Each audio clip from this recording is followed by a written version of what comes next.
Hello everyone, welcome to infinity classes. Infinity classes के इस YouTube channel में आपका स्वागत है।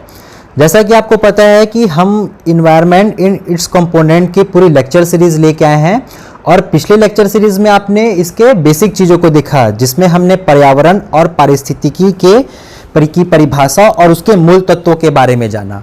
अब आइए दोस्तों, हम आगे इसमें पारिस्थितिक तंत्र के प्रकार की बात करते हैं, यानी टाइप्स ऑफ इकोसिस्टम। तो चलिए अपने लेक्चर सीरीज की शुरुआत करते हैं। हम सबसे पहले देखते हैं इस पारिस्थितिक तंत्र के प्रकार के चार्ट को। सबसे पहले देखिए, टाइप्स ऑफ इकोसिस्टम में हम देखेंगे कि दो प्रकार के पारिस्थितिक तंत्र होते हैं। एक है प्राकृतिक पारितंत्र यानी नेचुरल इकोसिस्टम, और दूसरा है कृत्रिम पारितंत्र यानी आर्टिफिशियल इकोसिस्टम।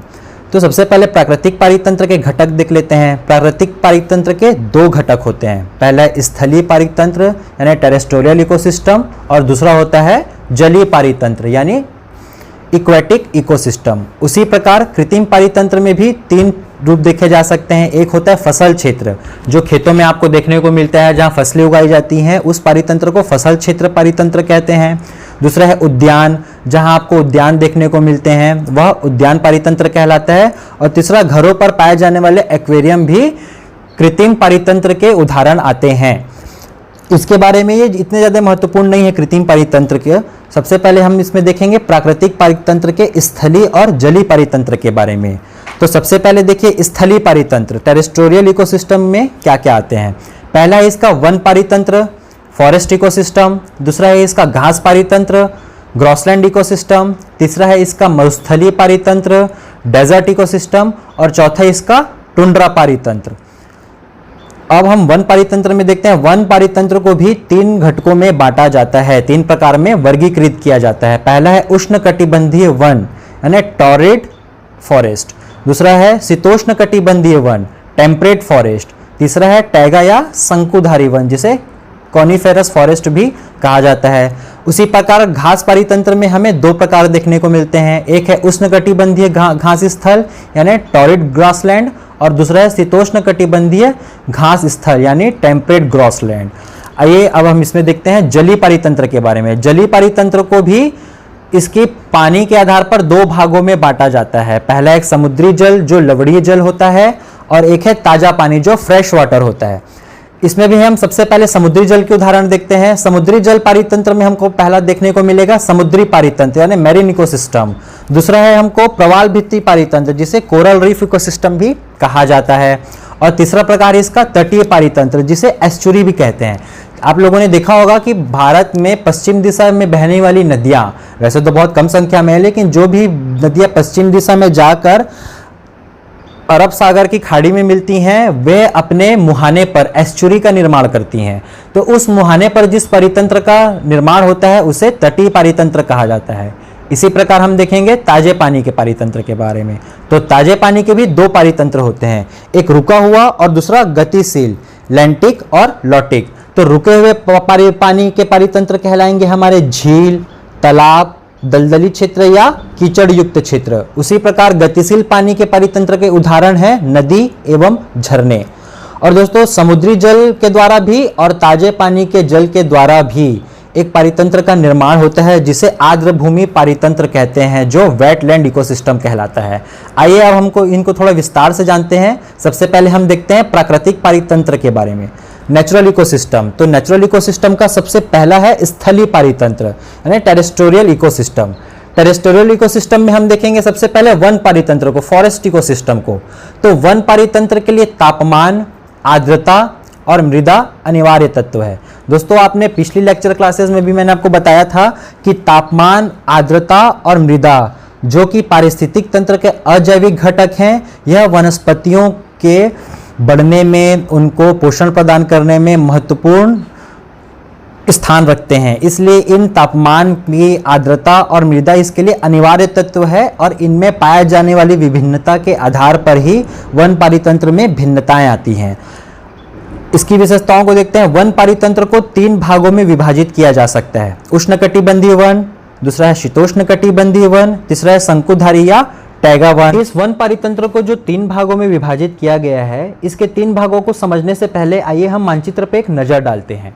ये देखिए विश्व का मानचित्र। जिसमें आपको दिख रहा है कि पृथ्वी को दो बराबर भागों में एक काल्पनिक रेखा काट रही है, जिसे विषुवत रेखा भी कहा जाता है, जिसे इक्वेटोरियल कहते हैं। इसी प्रकार 23.5 डिग्री उत्तर में स्थित कर्क रेखा और 23.5 डिग्री दक्षिण में स्थित मकर रेखा, जिसे 23.5 डिग्री उत्तर में स्थित कर्क रेखा को ट्रॉपिक ऑफ कैंसर कहा जाता है और 23.5 डिग्री दक्षिण में स्थित दक्षिणी अक्षांश को ट्रॉपिक ऑफ कैप्रिकॉर्न यानी मकर रेखा कहा जाता है। तो दोस्तों दोनों रेखाओं के बीच जो क्षेत्र स्थित है उसे उष्णकटिबंधीय क्षेत्र कहते हैं और इन क्षेत्रों में पाए जाने वाले वनों को उष्णकटिबंधीय वन कहा जाता है, क्योंकि इन क्षेत्रों में तापमान वर्ष भर तापमान सर्वाधिक रहता है, क्योंकि सूर्य की रोशनी सबसे अधिक यहीं पड़ती है और तापमान अधिक होने के कारण वर्षा भी सर्वाधिक इन्हीं क्षेत्रों में प्राप्त होता है। उसी प्रकार आप देखेंगे 23.5 डिग्री उत्तरी अक्षांश यानी कर्क रेखा से लेकर 66.5 डिग्री उत्तरी अक्षांश, जिसे आर्कटिक वृत्त भी कहा जाता है, इन के मध्य बीच का क्षेत्र शीतोष्ण कटिबंधीय या मध्य अक्षांश कहलाता है। ठीक उसी प्रकार 23.5 डिग्री दक्षिण में मकर रेखा से लेकर 66.5 डिग्री दक्षिण में अंटार्कटिक वृत्त के बीच का भाग शीतोष्ण कटिबंधीय क्षेत्र कहलाता है और यहाँ पाए जाने वाले वन भी शीतोष्ण कटिबंधीय वन कहलाते हैं। इन दोनों क्षेत्रों को मध्य अक्षांशों के नाम से भी जाना जाता है और उष्ण कटिबंधीय क्षेत्रों को निम्न अक्षांश कहा जाता है। ठीक उसी प्रकार 66.5 डिग्री उत्तर में आर्कटिक वृत्त से ध्रुवों की ओर जाने पर और 66.5 डिग्री दक्षिण में अंटार्कटिक वृत्त से दक्षिणी ध्रुव की ओर जाने पर जो वनस्पतियां पाई जाती हैं उसे शंकुधारी या टैगा वन कहते हैं। देखिए, तापमान के आधार पर भी इन क्षेत्रों में ध्रुवीय क्षेत्रों पर भी सबसे कम तापमान की प्राप्ति होती है, वर्षा लगभग नहीं के बराबर होती है, इसलिए यहाँ की वनस्पतियों का जो प्रकार है वह शंकुधारी है। अर्थात तापमान, आर्द्रता और मृदा ये तीनों अनिवार्य तत्व हैं इन क्षेत्रों के लिए। अब आइए हम वापिस चलते हैं अपने वन परितंत्र की ओर। उष्णकटिबंधीय वनों के बारे में, जिसे टॉरिड फॉरेस्ट भी कहा जाता है, इनको भी दो भागों में बांटा जाता है। पहला भाग है उष्णकटिबंधीय सदाबहार वन यानी टॉरिड एवरग्रीन फॉरेस्ट। ये वन विषुवत रेखा के निकट जहां साल भर तापमान एवं आर्द्रता अधिक होती है वहां पाए जाते हैं। जैसा कि नाम से ही क्लियर है और आप लोगों ने भूगोल की कक्षा में पढ़ा है कि उष्णकटिबंधीय क्षेत्र जो है वहाँ साल भर तापमान अधिक होती है, क्योंकि सूर्य की रोशनी सबसे ज़्यादा प्राप्त होती है इन क्षेत्रों में। इसके साथ ही तापमान की अधिकता के साथ ही यहाँ वर्षा सबसे अधिक होती है, जिसके कारण यहाँ की वायु में आर्द्रता बनी होती है। इसीलिए यहाँ पाए जाने वाले वनों में सबसे अधिक विविधता पाई जाती है। दूसरा देखते हैं, यहाँ औसत वार्षिक वर्षा 200 सेंटीमीटर से अधिक होती है। दोस्तों, पृथ्वी के जिन क्षेत्रों में भी उष्णकटिबंधीय क्षेत्रों के जिस भाग में भी औसत वार्षिक वर्षा 200 सेंटीमीटर से अधिक होती है वहाँ सदा उष्णकटिबंधीय सदाबहार वन पाए जाते हैं। दूसरी इसकी विशेषता है, इन क्षेत्रों में लैटेराइट मिट्टी पाई जाती है जो कृषि के लिए उपजाऊ नहीं होती, क्योंकि निच्छालन से पोषक तत्व मृदा के निचले संस्तर पर चले जाते हैं। जैसा कि आपको मालूम है कि इन क्षेत्रों में वर्षा सर्वाधिक होती है, अर्थात यह क्षेत्र सर्वाधिक वर्षा प्राप्त करता है, तो यहाँ की मिट्टियों में अत्यधिक जल के कारण यहाँ की मिट्टियों में पाए जाने वाले पोषक तत्व जैसे कि सल्फर, नाइट्रोजन, ह्यूमस इत्यादि पोषक तत्व पानी में घुलनशील होने के साथ ही मृदा के निचले संस्तर पर चले जाते हैं, जिससे कि इन मिट्टियों में इनकी उपजाऊपन जो है वो कम हो जाती है। इस प्रक्रिया को निच्छालन यानी कि लिचिंग कहा जाता है। अर्थात उष्णकटिबंधीय सदाबहार वनों में लैटेराइट मिट्टी पाई जाती है जो निच्छालन के कारण पोषक तत्वों की कमी रहती है। इसी प्रकार हम देखेंगे कि यहाँ के वृक्ष के झाड़ियों में यहाँ के वृक्ष एवं झाड़ियों के 3 स्तर पाए जाते हैं। पहला स्तर होता है लंबे एवं विशाल वृक्ष का, जिसके उदाहरण है महोगनी, जिसे एबोनी भी कहा जाता है, आबनूस, रोजवुड इत्यादि, यह विशाल वृक्ष के उदाहरण हैं। इसके बाद छोटी झाड़ियाँ पाई जाती है जिसे अधिपादप कहा जाता है। इस अधिपादप को इंग्लिश में एपीफाइट भी कहते हैं। इसके अलावा सबसे छोटे तीसरे स्तर पे पाई जाती हैं लताएं, जिसे लियाना कहा जाता है। इसकी आगे की विशेषता देखते हैं यहाँ पाए जाने वाले प्रमुख जीवों में। तो इस क्षेत्र में पाए जाने वाले प्रमुख जीव कौन कौन से हैं? हाथी, बंदर, हिरण, गैंडे, शेर, जंगली सुअर यहाँ पाए जाने वाले प्रमुख जीव हैं। अब इन वनों का विस्तार भारत में कहाँ पाया जाता है? तो भारत के पश्चिमी घाट की सकरी पहाड़ियों में।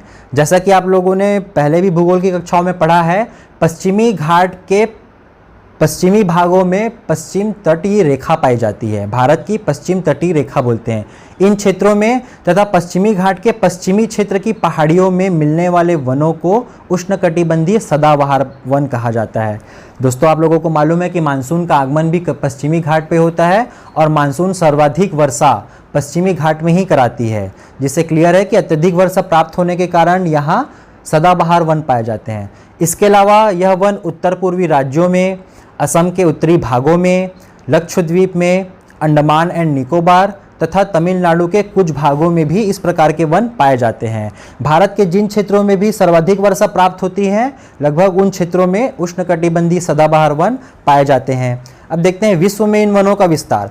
विश्व में इन वनों का विस्तार अमेजन बेसिन, जो कि दक्षिण अफ्रीका में, दक्षिणी अमेरिका में ब्राज़ील और पेरू इत्यादि देशों में फैला हुआ है। अमेजन बेसिन, जिसे वहाँ की लोकल भाषा में सेल्वास भी कहा जाता है, यानी अमेजन बेसिन। सदाबहार वनों को ब्राज़ील, पेरू इन क्षेत्रों में वहाँ की स्थानीय नाम सेल्वास से जाना जाता है। इसके अलावा यह वन कांगो बेसिन, जो कि मध्य अफ्रीका में स्थित है। इसके अलावा अफ्रीका का गिनी तट, जो कि उत्तरी पश्चिमी अफ्रीका के तट पर स्थित है, जो गिनी नामक देश के आसपास पड़ता है। इसके अलावा यह वन जावा व सुमात्रा में भी पाए जाते हैं।